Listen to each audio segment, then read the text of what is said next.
Since 2003, this is the Sports Source, East Tennessee's #1 sports talk show.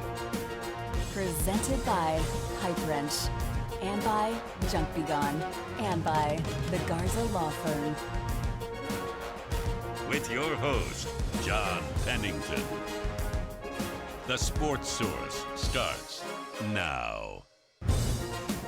Good Sunday morning and welcome into the Junk Be Gone studio for today's edition of the Sports Source. We appreciate you joining us as we do each and every week. We have a full crowd here to discuss Tennessee basketball. They got back to their winning ways yesterday with a big win over South Carolina. Is it all well? We'll discuss that.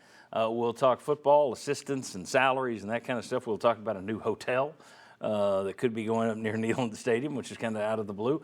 We'll also talk about Tony Vitello and his suspension. Is he shaping up to be the next Bruce Pearl? In a lot of different ways, good and maybe bad. We'll discuss all that and more. Let's get right into it. Our first segment of today's show is brought to you by Junk Be Gone. It's time for spring cleaning, folks. And at my home, that means they call to Junk Be Gone every year. Every spring, I have a 15-yard driveway dumpster delivered to my home. I toss everything that I haven't really used or touched in the past year, just pitch it. I'm a pack rat, so that's a lot of stuff that I pitch. Junk Be Gone comes up, haul it off, it's done. It's easy. No problem, no nonsense.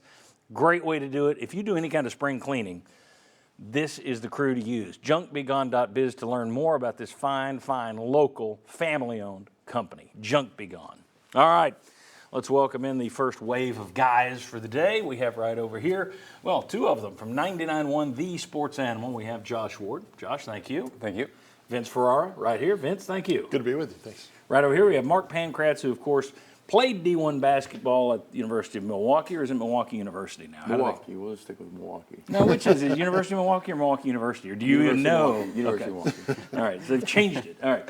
And then, of course, was an assistant coach here under Bruce Pearl and Conzo Martin. Mark, thanks for being here, man. As I mentioned, the Vols got back in the win column yesterday. They had lost 5 out of 7, but they took care of South Carolina. Gamecocks are 3-13, so it wasn't a shock. Tennessee whips them 85-45. Still a heck of a performance. But Josiah Jordan-James was back in the lineup, back on the court. Had 18 points in 21 minutes. Julian Phillips, people expected him to be back. He was not. And Tyreek Key joined him as out due to injury. So you get one back, you lose one. My question: what were the takeaways from yesterday's game, Mark? And when you're playing a team as bad as South Carolina, do you have real takeaways that you take away from that game? What did you find? Absolutely, you got to take some positives because this team was reeling. I mean, they've been hurting, and so to go out there and really dominate a team is really big for the self-confidence of those guys. And I got to admit, I've not given Josiah his due all year. He has more of an impact on this team than I've given credit to all year. I've looked more at his skill set. But really, you can sense his leadership and the guys' confidence with him out on the floor, just because he's been in big moments, at big games and big situations over the years, and we've seen it. I mean, when he's playing well, this team is at a whole nother level, despite other guys that being out. So that was the other takeaway. And then the biggest thing would be fouls. You know, they let both of these ball clubs play yesterday. You didn't see a lot of free throws, which that leads to our advantage because we're a very physical ball club. And if the refs let us play, it typically allows us to have a better offensive performance. Gentlemen, takeaways from yesterday's game. Yeah, Josiah coming back, especially after you had the Jimmy Dykes comments during the game the other night, which I thought were kind of peculiar, and the post-game comments talking about Josiah thought he could go, maybe he didn't against Texas A&M. To see the way his teammates kind of responded with him back out there on the floor, Josiah at his best really changes what Tennessee can be as a basketball team on both ends of the floor. And getting things right offensively is the bigger task probably heading into March. So Josiah coming back, if they can get Julian Phillips back at full strength, that can also change things dramatically, I think, on both ends of the floor, what their potential is. But, they really needed this heading into what's a big week, Arkansas and Auburn, because we've seen Tennessee at its best play with the best teams in the country. We've talked about it on the show, but we've also talked about those frustrations, and I think that's gotten to the fan base a little bit. Yeah. It's a tough month for Tennessee, but they have a chance to turn it around here starting with this upcoming week? Well, you see the versatility in the lineup that they have available to them when Josiah Jordan-James is in there. They can do a lot more what Rick Barnes wanted to do and did earlier in the year when they were having more success. Plus, you got to remember, there's some really close games, and those buzzer beaters at the end during the start of the down streak, Josiah Jordan-James missed the second one, and then the Vanderbilt game, he got hurt, so he wasn't on the floor at the end of that game. So maybe that turns out a little bit different. Also, you saw them be so much more crisp with a lot more conviction offensively. They look like, even though it was still the motion offense, they looked like they had a plan. They were very decisive and knew what they were doing. And you didn't see as much dribbling. You saw a lot of passing, right, Mark? Because guys were moving without the ball, so it wasn't Zakai Ziegler dominating the ball by dribbling a bunch. They were able to execute what they wanted to do offensively, and you just saw them feed on one side to the other.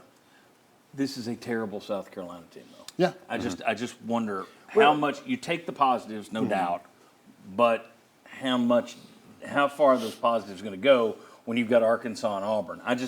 Let me give you a number first, and I'll let you respond to this. Let me put up a graphic here. I wanted to see, okay, maybe it's just the fact you've been without James and Phillips. Well, Tennessee is 21-8 on the year. They're 14-8. I just looked at the Power 5 teams and the top 70 net teams. Teams ranked in the top 70 of the NCAA's rankings. That takes out your Eastern Kentuckys and the Austin Peays. All right, with James and Phillips both playing at least 15 minutes, they're 8-4. Without James and Phillips both playing 15 minutes, they're 6-4. Without James playing 15 minutes, they're 5-4. Without Phillips playing 15 minutes, they're 2-3. They had lost 2 out of 3 before Missouri when both played under 15 minutes. So I expected to see, this is the change, this is the difference. They've been without James and Phillips. You get those guys back, and then you look at the numbers, it's like, no, not really. Nope, they were pretty much the same. Now, part of that you have to factor in who you played while they were out, who you played when they're in, et cetera, et cetera.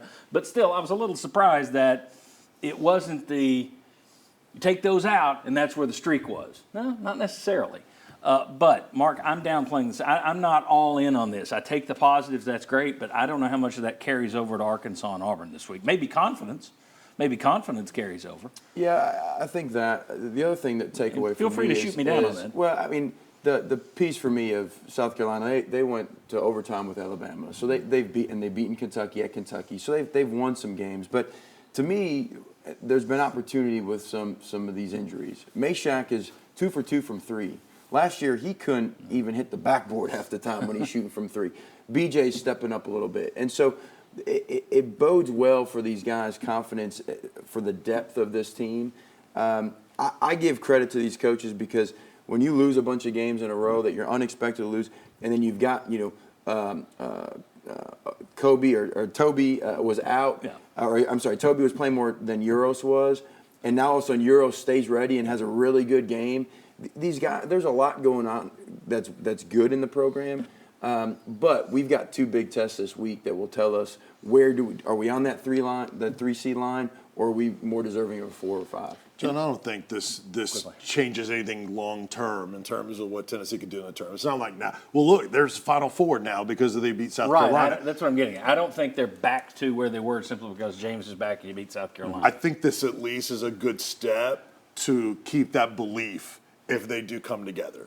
It's an important ingredient to start. Yeah, I do think if you're looking over the last few weeks, which has not been good for the team as a team, besides the win against Alabama, for positive it would be Meshack. If you get Phillips back to go along with James, because those 3 guys together give you a lot of different options of what to do defensively, and without James and Phillips, you are limited on creating options on offense. But Meshack, I think, has a little more confidence there, and Phillips and James have more ability than other teammates. So, like, if Zakai gets in foul trouble in another game, you need other options. James and Phillips can provide that.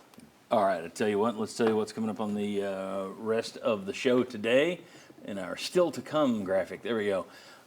We've talked a lot about Rick Barnes and his focus on defense, and does that impact players offensively? If you're always looking over your shoulder, wondering if you're going to come out of a game.